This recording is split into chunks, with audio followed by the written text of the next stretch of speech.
Most of us have had a bad boss at some point in our lives, but few are quite as terrible as James Slag Wormwood. He was the foreman of the graveyard shift at Sloss Furnaces in Birmingham. This factory produced pig iron in the aftermath of the American Civil War. It was a hot commodity, as it was an essential addition to the huge amount of steel products being produced across the United States. At its peak, the factory was one of the largest producers of pig iron in the entire world. In order to keep up with the incessant demand in the late 19th and early 20th century, it is reputed that Wormwood forced his team of 150 workers to take dangerous risks. 47 of his workers died.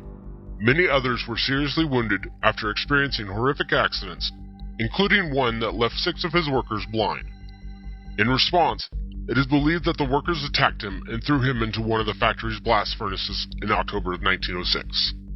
After Wormwood's disappearance, workers reported feeling an uneasy presence in the factory. Men felt themselves being pushed from behind and being told to get back to work, to push more steel. There is even rumor that 3 supervisors were found unconscious in one of the boiler rooms. More than 100 reports have been filed with the Birmingham police. It's no surprise that the factory is considered one of the most haunted places in Alabama.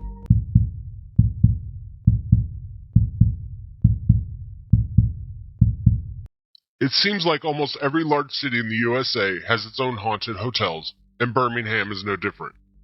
While the Redmont Hotel is the city's oldest and most historic hotel, there's a high chance it's also Birmingham's most haunted hotel. The Redmont opened in 1925 and had the best amenities available, including private baths, ceiling fans, and chilled water. The ghost stories attached to the hotel are related to guests or staff who died there. One of the most famous residents is the ghost of a woman in white who died in the hotel. She is often seen on the 9th floor of the hotel. People have also seen the ghost of Clifford Stiles, one of the former owners of the hotel. However, the celebrity ghost of the hotel is none other than Hank Williams, who stayed at the property shortly before he died in 1952. Many locals believe he never actually left the hotel and still lingers there today. Some of the paranormal activity experienced at the hotel includes doors opening and closing, and furniture or suitcases moving around the room. It's also common to hear strange noises and see apparitions throughout the property. The hotel is now operated by Hilton Hotels as part of their curio collection. Lucky you! You can see for yourself whether or not it's one of Alabama's most haunted places.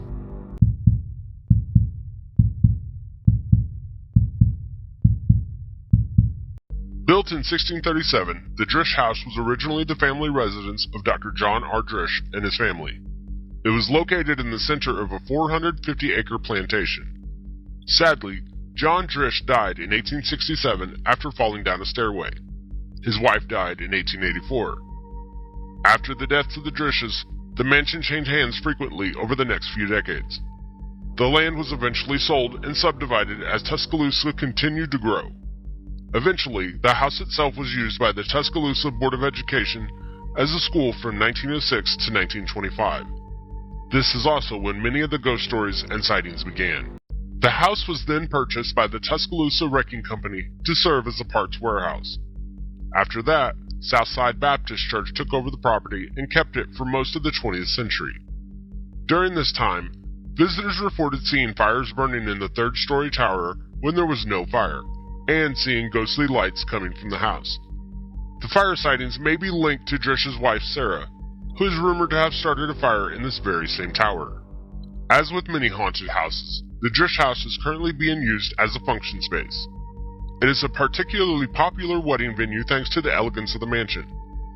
While it's not easy to get inside, unless you're planning or attending a wedding, you can read more about the house in Catherine Tucker Wyndham's book, 13 Alabama Ghosts and Jeffrey.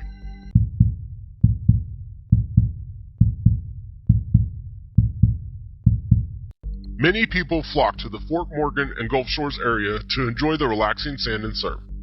But there's much more to the area than meets the eye. Constructed in 1834, Fort Morgan has a long and bloody history that has led many paranormal investigators to label it one of the most haunted places in Alabama. As a Civil War-era fort, Fort Morgan endured heavy fire during the Battle of Mobile Bay in 1864. During this decisive battle, the Confederate naval forces were defeated by the Union. By the end of the battle, Mobile, which had been one of the last Confederate ports on the Gulf of Mexico, was sealed.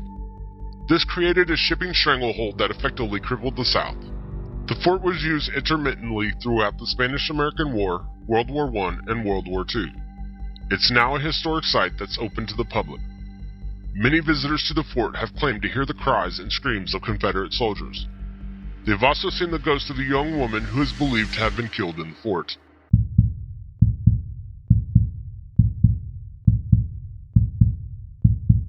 Also known as the Jackson Fort Bridge, the creatively named Ghost Bridge is a dilapidated structure that looked like it was straight out of a horror movie. Located deep in the woods, the 100-year-old bridge was closed in 1996.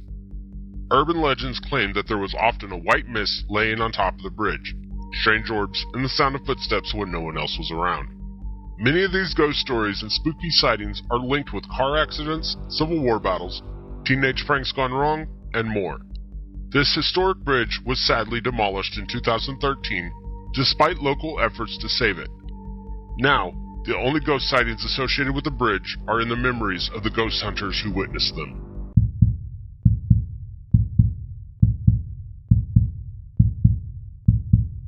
The oldest and largest cemetery in Huntsville, the Maple Hill Cemetery, was founded back in 1822. It's now a who's who of some of Alabama's most distinguished residents.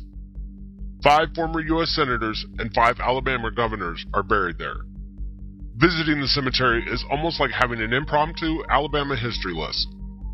Maple Hill Cemetery is also the final resting place of hundreds of unknown Union and Confederate soldiers who died on the battlefield. It's also home to the Dead Children's Playground. I'm not sure you can find a name more ominous than this one. The Dead Children's Playground is a playground located within the cemetery, and it really is as bad as it sounds. This is one of the most haunted areas of the whole cemetery. Unsurprisingly, the playground seems to be particularly popular among the spirits of children buried in the graveyard. Many of these children died during the 1918 Spanish flu epidemic, which had a major impact on the city of Huntsville. People have heard the sounds of children's laughter and have seen the ghosts of children playing late at night. Meanwhile, others have claimed to see swings moving on their own.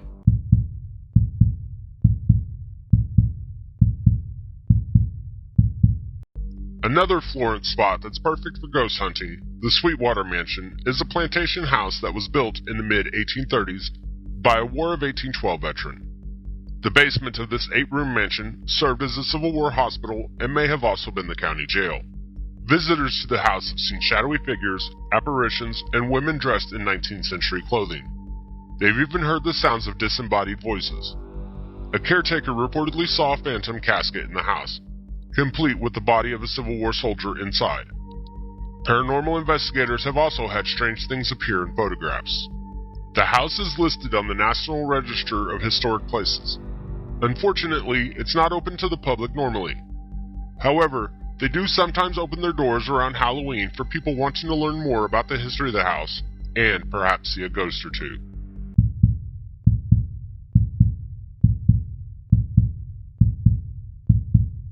Built in the late 1820s as a private residence, the Gaines Ridge Dinner Club outside of Camden is a picturesque antebellum mansion that has doubled as a high-end restaurant since 1985.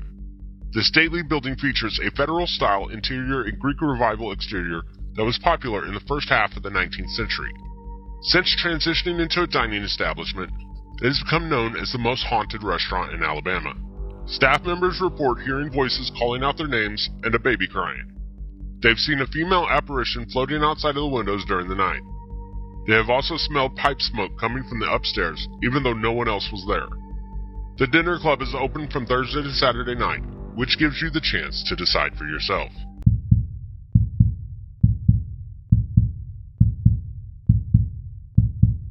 Once an upscale establishment where travelers could rest, Lucas Tavern has served as both a guest house and a private residence since 1820, when it was acquired by Walter and Eliza Lucas. It soon became one of the best places to stay in Montgomery thanks to the clean beds, delicious meals, and warm southern hospitality. It is said that Marquis de Lafayette spent the night there in 1825. The historic tavern consists of the main tavern room, a kitchen and dining area, and bedrooms. Much of the existing house is still original despite being converted into a home, being converted into a storage facility, and eventually being abandoned. The property was completely restored in 1980 and is now part of a block of historic buildings. It's open for visitors in case you want to take a look around inside. Eliza, one of the former owners, is believed to appear in the house from time to time, almost as if she's hoping to find some guests who need assistance. So make sure to keep an eye out for her while you're there. Thank you for making our way through the video. If you like this video, hit that like and subscribe button and give me your thoughts in the comments down below. And as always, until next time.